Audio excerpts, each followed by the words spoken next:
E aí pessoal, estamos aqui atravessando a grande Baía de Guamaré. Nos divertindo muito.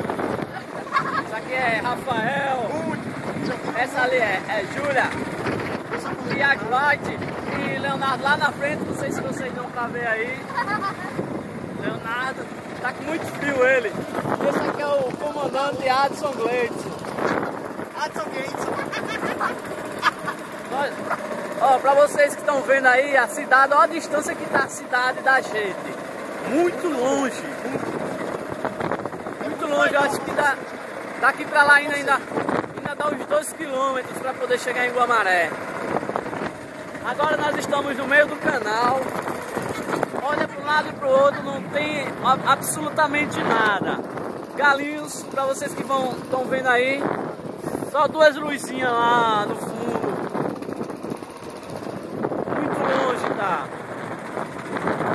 Mas nós vamos conseguir passar dessa para melhor. E vamos chegar lá, tem fé em Deus e vamos ver que vai dar tudo certo aí.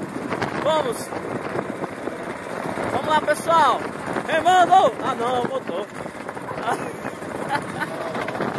Leonardo, eu quero minha tia! É o beijo da Leandra. Minha mãe tá em Natal. Sua tia tá em Guamaré. E aí? A gente não tá indo nem pra nenhum. Tá, mas eu tava... Ó, vai cair na frente! Eu gostaria muito que você tirasse essa bosta da minha cara. Ah, lá vem a lancha ali, olha. Essa porra! Eu tô molhado aqui. Até que foi não. Ah, tá certo.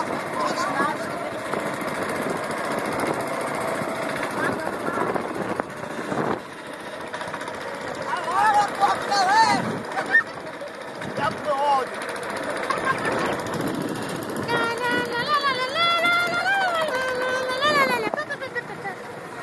Eita porra! Bota a luz aqui, por favor. Olha aí, só Júlia Leandra se cortou. Júlia quem? Júlia Leandra. Quem é essa? Eita, acabou a gasolina. Tá acabando a gasolina, boy. Tamo lascado, boy. Acabou a gasolina. Você vai descer pra empurrar essa porra. Ei, boy, acabou a gasolina. E pior que a maré já tá vazando. Acabou, boy, sem brincadeira, só tinha um pouquinho.